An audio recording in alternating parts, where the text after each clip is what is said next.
Hoy vamos a platicar sobre el empleo en México. Se da a conocer que el salario mínimo será de 315 pesos a partir del 1 de enero de 2026, lo cual da un sueldo de más o menos 9,400 pesos.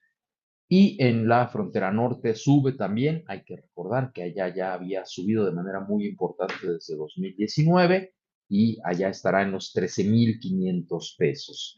¿Es bueno, es malo? ¿Quiénes salen beneficiados? ¿Cómo se va a aplicar esta disposición? ¿Qué podemos decir sobre esta medida? Es parte de lo que vamos a platicar el día de hoy. Soy Carlos López Jones, director de Tendencias Económicas y Financieras. Aquí en X me encuentran como @Carlos López Jones. Escribo el Substack de Carlos y gracias a la doctora Erika Adán, este space se convertirá en un podcast que subiremos a Spotify y Apple Podcast. Bueno, ¿qué podemos decir del aumento al salario mínimo? Queda en 315 pesos, queda en 9,450 pesos y hay que señalar algo. De acuerdo con las cifras oficiales del INEGI, todos los datos que escucharán en este podcast van a ser oficiales. En México hay 103 millones de personas mayores de 15 años. De esos 103 millones de personas, 61 millones son los trabajadores, son los que sostienen a 130 millones, porque en total somos 130 millones. Y bueno, estamos hablando que hay una participación en el trabajo de más o menos el 75% de los hombres y el 45% de las mujeres únicamente. ¿Cuántas personas ganan en México, de acuerdo con cifras oficiales del INEGI, un salario mínimo en este momento que anda en los 8,500 pesos? Estamos hablando de 23,533,240 personas. 23,5 millones de personas ganan hasta 8,500 pesos en este momento. 17 millones, casi 18 millones, ganan hasta dos salarios mínimos. Si sumamos los que ganan uno más los que ganan dos, pues estamos hablando de más o menos 41 millones de personas de los 60 millones de personas que trabajan en México. Por cierto, hay 10 millones que no quisieron contestar cuánto ganan en la encuesta del INEGI y hay 3 millones de personas que no reciben ingresos. Puede ser un familiar, un amigo que está sustituyendo a alguien más y esos 3 millones no tienen un ingreso en este momento.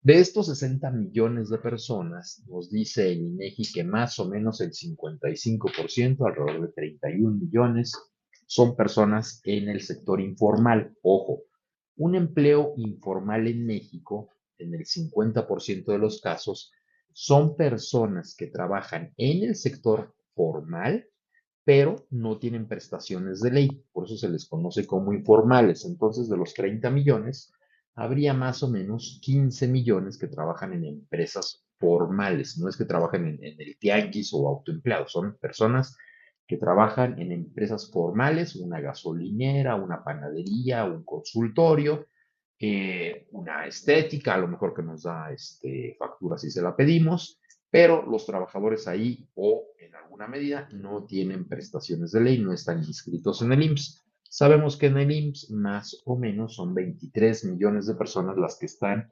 inscritas ahí y entonces, bueno, de los 60 millones, 23 millones estarían en el IMSS, más o menos 7 millones trabajan para el gobierno en sus diferentes estratos, tanto federal como locales, y ahí están los 30 millones de personas en el sector formal y 31 millones en el sector informal. ¿Todo el mundo va a recibir este aumento de 13% a partir del próximo año? No. Lo que va a pasar es que quienes trabajen en el sector informal, pues cada uno tendrá que negociar con su patrón cuánto le van a subir. Y en el sector formal, lo que va a pasar es que si alguien gana por encima de 9,500, el patrón no está obligado a subirles el sueldo el próximo año. Ahí cómo funciona esto, bueno, pues son contratos que normalmente se negocian y que para el próximo año van a estar entre el 4 y el 6%. Nadie que esté registrado en el IMSS podrá ganar menos de 9,500 pesos diarios, pero quienes ganen hoy, por ejemplo, 11,000 o 12,000 pesos, su incremento salarial será del 4 o del 6%. ¿De qué va a depender? Pues depende de dos cosas realmente. La más importante es cómo me fue este año en el negocio. Si yo sé que a mi empresa le está yendo bien, pues probablemente el sindicato o todos le pediremos al patrón un 6% de incremento. Si yo sé que las cosas no van tan bien, pues pediremos un 4%. Si sé que las cosas van mal o estuvieron mal, hubo recortes, pues evidentemente a lo mejor ni siquiera pedimos ningún incremento salarial, ya con que mantengamos el empleo el próximo año va a ser suficiente. Lamentablemente, bueno, pues hay sectores como el automotriz, como construcción, que este año les fue muy mal, entonces probablemente ahí los incrementos salariales contractuales sean del 2, del 3, del 4%. En construcción este año, por ejemplo, vimos incrementos por debajo de la inflación, lo mismo vimos en el sector automotriz, podríamos verlos en algunas empresas el próximo año. Un punto importante, en el norte del país, en la franja norte, el nuevo salario mínimo queda alrededor de los 13,500 pesos. ¿Por qué en esa franja es más elevado el salario? Bueno, hay que recordar que el presidente López Obrador en su momento, en 2019, cuando llega, dice voy a duplicar el sueldo en la franja norte porque de esa manera vamos a evitar una especie de cinturón, vamos a crear un cinturón para que quienes viven ahí no se crucen del otro lado, para que quienes llegan a la frontera de México con Estados Unidos tengan un buen sueldo y no tengan incentivos para cruzar. ¿Qué fue lo que pasó? Bueno, pues recordarán que el presidente permitió las caravanas de migrantes de Centroamérica hacia Estados Unidos. Bueno, pues la migración no se detuvo durante el sexenio del presidente López Obrador y cuando llegó Trump en enero de este año dijo se acaba eso, paramos a los migrantes, habló con la presidenta Sheinbaum, cerraron la frontera sur finalmente y se acabó la migración. No es un tema de ingresos, la diferencia de ingresos entre México y Estados Unidos sigue siendo abismal.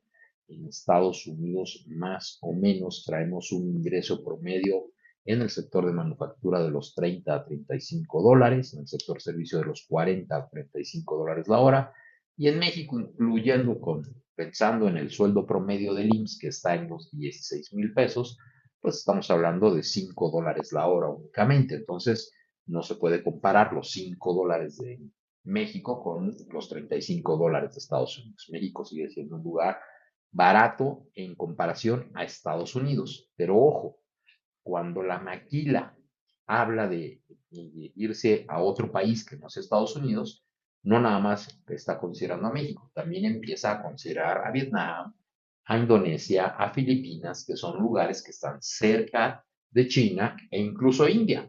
En estos 4 países, tanto en la India como en Vietnam, como en Indonesia, el costo de la mano de obra está en los 300 dólares mensuales, con los 13,400 pesos que vamos a pagar a partir de enero en la frontera norte mexicana, pues ya estamos hablando de los 700 dólares norteamericanos.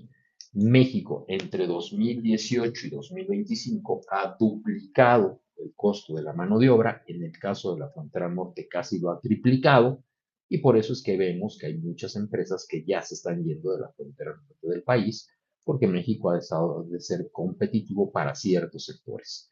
¿Qué sectores no somos ya competitivos? Pues todo lo que tiene que ver con textil, todo lo que tiene que ver con calzado, todo lo que tiene que ver con telas, muchos casos de plástico, de vidrio, toda esta manufactura sencilla de elaborar. Esta manufactura que no es perecedera, que la puedo mandar por barco, que no pasa nada si llega en 2 meses o en 3 meses, porque pues la moda no va a pasar, y que no es muy voluminosa. ¿Qué manufactura sí sigue siendo rentable en México en comparación a Asia para atender el mercado norteamericano y por eso se mantienen en México? Pues los electrodomésticos.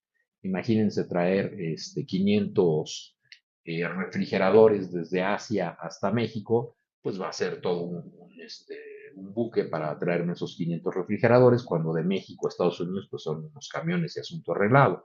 Si en el trayecto de Asia a México los refrigeradores sufren algún percance, pues va a ser un problema gravísimo, mientras que si los elaboramos en México, pues se reparan y rápidamente se pueden solucionar los problemas. Además, el trayecto es más corto.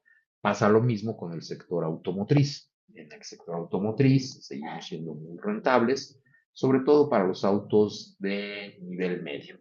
Un dato interesante es que en México el 18% de los autos que se venden en territorio nacional, estamos hablando de más o menos 250,000 autos, ya son de origen chino. Hay empresas norteamericanas tradicionales como General Motors, cuyo auto más vendido es el Aveo, y ese auto es chino. Entonces hay muchas empresas tradicionales que se traen autos desde China, pues porque es más barato traerlos desde allá. Pero hay otros autos de mayor valor agregado que todavía México sigue siendo muy rentable. Ahora bien, ¿qué podemos decir sobre el empleo? Bueno, el primer problema es que tenemos 25 millones de mexicanos que ganan el mínimo y otros 17 que ganan hasta dos salarios mínimos. Significa que lo que ellos le pueden aportar al patrón no llega a 17,000 pesos mensuales. Ahí topa. ¿Cuál es el sector en México que genera más empleos en el país? Preparación de alimentos. Es lamentable, porque la preparación de alimentos, fonditas, comida rápida, lo que se les ocurra, en el 95% de los casos es de muy bajo valor agregado. Entonces, tener esta situación pues realmente es complicado y nos habla del por qué mucha gente gana el salario mínimo en México. El salario, si bien es cierto, el patrón es el que va a decir, oiga, necesito tantos trabajadores y les pienso pagar tanto, también es cierto que es el trabajador con sus habilidades el que determina si toma ese trabajo o no lo toma. Yo siempre pongo el ejemplo del hospital en donde si yo solicito un neurocirujano y pongo 20,000 pesos de sueldo, pues no va a llegar nadie. Si pongo el mismo sueldo de 20,000 pesos para una persona de limpieza, pues en este momento capaz que me llegan 100 personas. Entonces depende tanto del patrón, pero también del trabajador. ¿Por qué el trabajador en México no tiene las capacidades suficientes para acceder a mejores trabajos? Pues porque nuestra educación pública es de pésima calidad y en consecuencia, pues el 70% de los estudiantes en México no tienen las capacidades suficientes en matemáticas, en español, y en consecuencia no pueden tener buenos empleos. Entonces, ese es un problema muy importante en México. El segundo grave problema es, estoy incrementando el costo de la mano de obra formal. Entonces, para muchos chancarritos, perdón, eh, este costo de mano de obra tan alto lo que provoca es que se vayan a la informalidad. Esto es, en lugar de pagarte 9,000 pesos, te voy a pagar 8,000 pesos. Y esto crea un mercado negro laboral. ¿Qué es un mercado negro laboral? Es un mercado negro en donde yo gano por debajo del sueldo mínimo. Eso es lo que estamos viendo en Costa Rica, ¿no? El sueldo mínimo oficial es más alto que en México en este momento, pero la mayor parte de los costarricenses ganan por debajo de ese sueldo mínimo. ¿Qué vimos en 2025? En 2025 también aumentamos el salario mínimo en 12%. ¿Y qué fue lo que pasó? Se crearon pocos empleos en el IMSS. Vamos a andar alrededor de 200,000 empleos cuando con Peña Nieto creamos 800,000. Vamos a tener mayor informalidad, pues porque están incrementando esto, y vamos a tener una inflación alta. Yo estoy estimando que durante el primer trimestre de 2025, en los unos 3, 4 meses, vamos a tener una inflación que va a estar por encima de 4,5%. Esa es una inflación muy alta. Entonces, Banco de México no va a poder bajar su tasa de interés como ellos quisieran, pues porque la inflación va a rebotar en el primer cuatrimestre del próximo año. Después empezará a bajar un poco conforme la caída en la demanda y en el consumo obligue a los oferentes de bienes y servicios a pues dar descuentos y rebajas tratando de atraer clientes. Pero para muchas empresas va a ser muy complicado. Entonces, ¿cuál es el siguiente problema? Que si la tasa de interés no baja, muchos negocios no pueden pedir prestado. Les pongo un ejemplo. La tasa hipotecaria en México es alta, estamos en 9%. Significa que por cada 1,000,000 de pesos la mensualidad es de 9,000 pesos. Significa que para prestarte 1,000,000 de pesos me debes de demostrar ingresos por 30,000 pesos. En Estados Unidos, la tasa hipotecaria está alta y está en 6. Significa que tu mensualidad queda en 6,000 pesos y 18,000 de ingresos. ¿Qué pasaría si bajáramos la inflación como los norteamericanos a 2%? La tasa hipotecaria bajaría a 4 o a 5 y entonces para prestarte el mismo millón de pesos me tendrías que demostrar ingresos por 15,000 pesos porque tu pago sería de 5,000 pesos. Y todo depende de la inflación. Entonces, en la medida en la que le metemos presiones a la inflación, detenemos al país. El otro problema es, ¿por qué no sabemos cuánto va a ser la inflación?